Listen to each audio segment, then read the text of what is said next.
राम सत्साई। बौद्ध धर्म की पवित्र पुस्तक धम्मपद का दूसरा अध्याय है अपमाद वग्गो। इसमें बहुत सारे श्लोक हैं, लेकिन सभी में अपमाद के विषय में वर्णन किया गया है, यानी प्रमाद से, आलस्य से। लेकिन बौद्ध धर्म है और बुद्ध का धम्म है, यानी संघ में कहा गए ये श्लोक हैं। तो संघ में बौद्ध यानी बुद्ध के संघ में केवल ध्यान योग ही किया जाता था, वह अन्य संसारिक कर्म नहीं किए जाते थे। इसलिए यहाँ पर आलस्य होने से सीधा सा तात्पर्य है जो व्यक्ति या साधक, जो धम्म संघ में सम्मिलित था, जो व्यक्ति या साधक ध्यान योग नहीं करता है उसको प्रमादी कहते हैं, आलसी व्यक्ति कहते हैं। तो आइए जानते हैं क्या कहा। प्रमाद न करना अमृत पद का साधक है, यानी जो प्रमाद नहीं करता, जो आलस्य नहीं करता, अर्थात जो ध्यान योग करता है, वह अमृत पद को प्राप्त हो जाता है, अर्थात निर्वाण पद को प्राप्त होता है। निर्वाण से तात्पर्य होता है कि वह अपने बंधनों से मुक्त होकर के अपनी जो इस शरीर के अंदर एक ऊर्जा क्रियाशील होती है उसको महान ऊर्जा में मिला लेता है। और प्रमाद करना मृत्यु पद का साधक वो होता है। तो प्रमाद न करना अमृत पद का साधक है और प्रमाद करना मृत्यु पद की पहचान है, यानी मृत्यु पद यानी उसको बार बार पुनर्जन्म लेना पड़ता है, अर्थात मार के बंधनों में वह यदि साधक पड़ा है, प्रमादी बन गया है और मार ने उसके चित्त को अपने वशीभूत किया, राग द्वेष अहंकार क्रोध में लिप्त है, तो वह मृत्यु पद का अधिकारी होता है, अर्थात उसको बार बार शरीर मिलेगा और मृत्यु होगी, अर्थात पुनर्जन्म होगा, उसको निर्वाण नहीं मिलता है। अप्रमादी नहीं मरते हैं, यानी जो अप्रमादी होते हैं, आलस्यहीन होते हैं, जो ध्यान योग करते हैं, वह व्यक्ति नहीं मरते हैं, फिर दोबारा से नहीं मरते, अर्थात वह निर्वाण को प्राप्त हो जाते हैं। किंतु प्रमादी तो मरे ही हैं, वह तो मरते ही रहते हैं। और 22वां श्लोक है, पंडित लोग अप्रमाद के विषय में चित्र है जान बुद्धों के उपदिष्ट आचरण में रत हो करके अप्रमाद से प्रमुदित होते हैं। जो पंडित लोग हैं, जो ज्ञानी लोग हैं, यहाँ पंडित होने से तात्पर्य किसी एक जाति विशेष से नहीं, अर्थात ऐसे लोगों का, ऐसे व्यक्तियों को संबोधित करके कहा पंडित, जो ज्ञानी होते हैं, जो ध्यान योग कर रहे हैं, जिनको पता है कि हमें निर्वाण पद को प्राप्त करना है, तो ऐसे व्यक्तियों को पंडित कहा गया है। तो वह व्यक्ति बुद्धों के उपदिष्ट आचरण में रत होकर गया, यानी जो बुद्ध होते हैं, जो संत होते हैं, उनके द्वारा जो उपदिष्ट मार्ग है,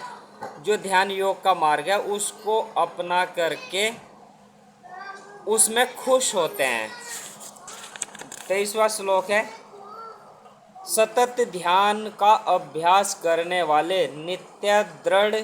पराक्रमी वीर पुरुष परम पद योग क्षेम निर्वाण का लाभ करते हैं। यानी क्या कहा, जो सतत अभ्यास, जो प्रमादी नहीं है, जो अप्रमादी है, वह क्या करते हैं, वह सतत अर्थात निरंतर प्रत्येक दिन सुबह शाम सतत ध्यान का अभ्यास करने वाले नित्य दृढ़ पराक्रमी, ऐसे जो ध्यान योग करते हैं उनको पराक्रमी वीर कह करके संबोधित कर रहे हैं। वह परम पद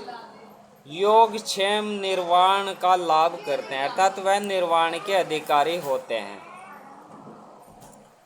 तो यहाँ पर एक सीधा सा इस श्लोक से अर्थ हो जाता है कि निर्वाण को कैसे प्राप्त करें, या कौन करता है निर्वाण को, जो ध्यान योग करता है वही प्राप्त करता है।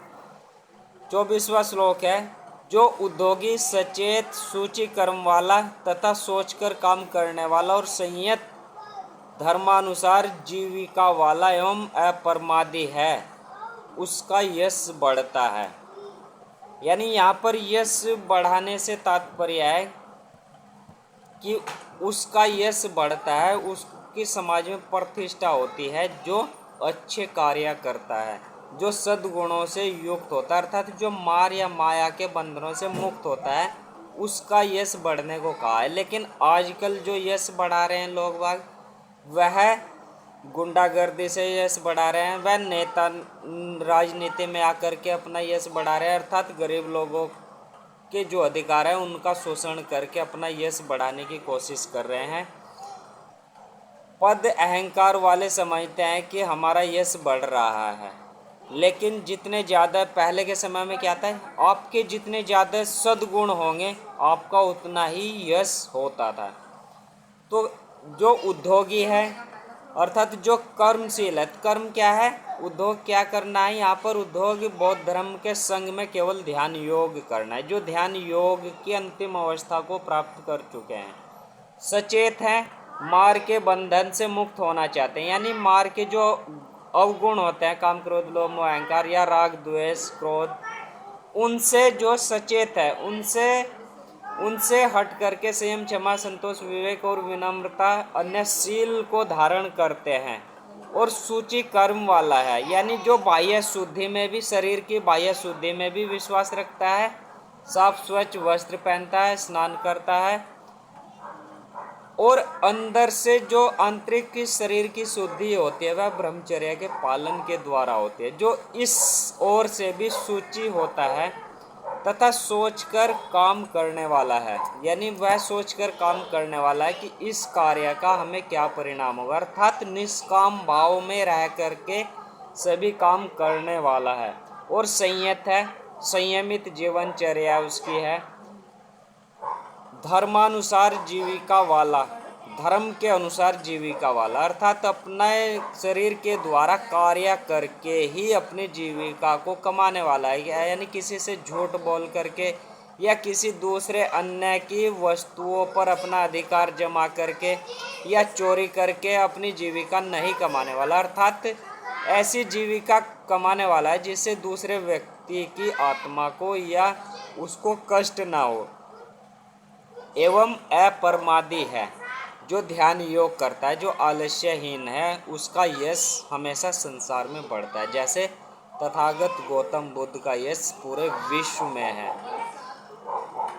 25वां श्लोक है, मेधावी पुरुष उद्योग अप्रमाद संयम और दम द्वारा अपने लिए ऐसा द्वीप बनावे जिसे बाढ़ नहीं डुबा सकते, अर्थात अपने आप को इतना उच्च स्थापित कर ले कि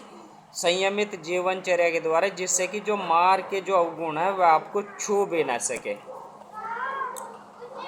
26वां श्लोक है, मूर्ख दुर्मेध जन प्रमाद में लगते हैं, जो यानी जो प्रमादी व्यक्ति को इस श्लोक में मूर्ख लोग कहा है, जो ध्यान अर्थात एक सीधा सा अर्थ होता है, जो ध्यान योग नहीं करते हैं वह मूर्ख लोग इस श्लोक में कह रहे हैं, संबोधित कर रहे हैं कि उन्हें अभी यही नहीं पता कि हमें मनुष्य शरीर किस कारण के लिए मिला था, इसका क्या उद्देश्य है, हमें निर्वाण मोक्ष को प्राप्त करना निष्काम भाव में रह करके। तो मूर्ख दुर्मेध जन प्रमाद में लगते हैं, मेधावी व श्रेष्ठ जन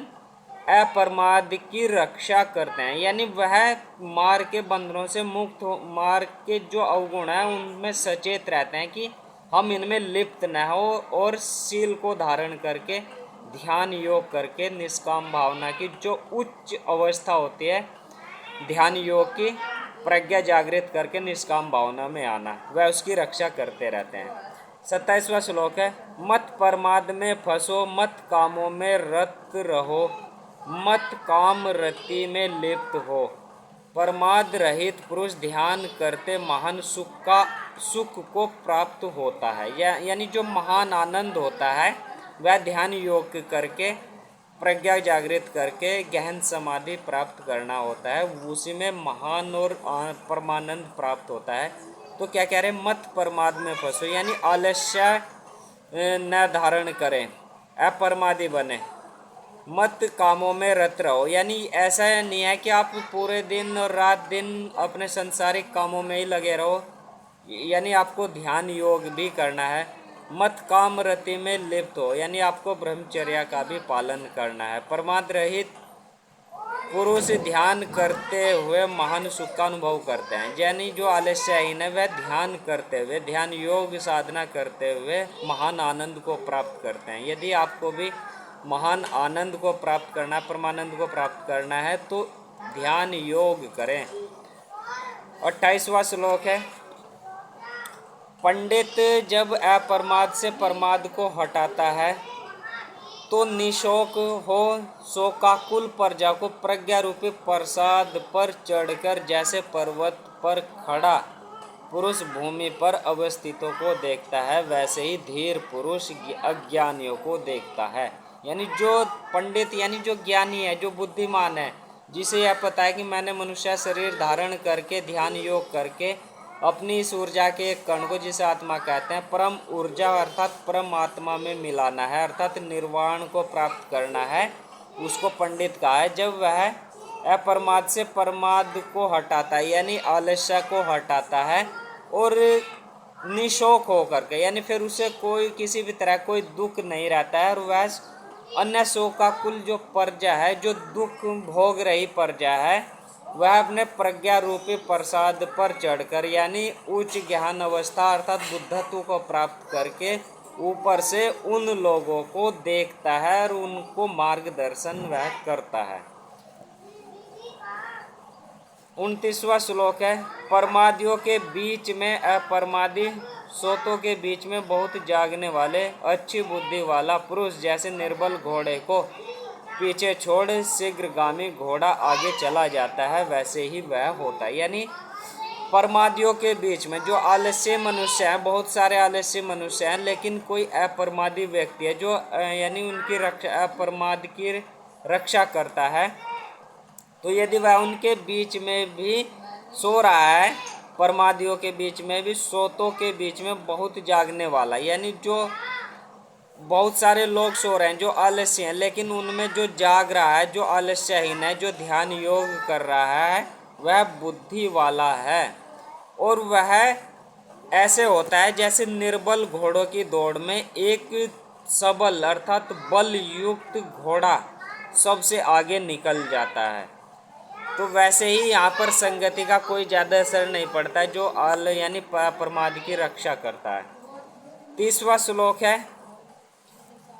अप्रमाद आलस्य रहित होने के कारण इंद्र देवताओं में श्रेष्ठ बना, सभी अप्रमाद की प्रशंसा करते हैं और प्रमाद की सदा निंदा होती है। यानी अप्रमाद आलस्य रहित होने के कारण जो इंद्र है वह देवताओं में श्रेष्ठ बने अप्रमाद के कारण, यानी उन्होंने उद्योग किया, ध्यान योग किया है, श्रेष्ठ ध्यान योग करके उच्च अवस्था को प्राप्त किया, इसलिए वह देवताओं में सबसे ज़्यादा श्रेष्ठ हैं। और अप्रमाद की प्रशंसा होती है, यानी जो ध्यान योग करके उच्च अवस्था प्राप्त करता है उसकी समाज में प्रशंसा होती है, और जो आलस्य में डूब करके अपने मनुष्य जीवन को नष्ट कर लेता है उसकी हमेशा निंदा होती है। तो आइए इस ओर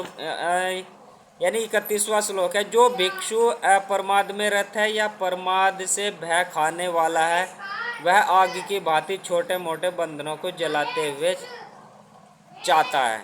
यानी जो भिक्षु अप्रमाद में रहता है अर्थात जो ध्यान योग कर रहा है, वह अपने बंधनों को काटते हुए निर्वाण की ओर बढ़ता है।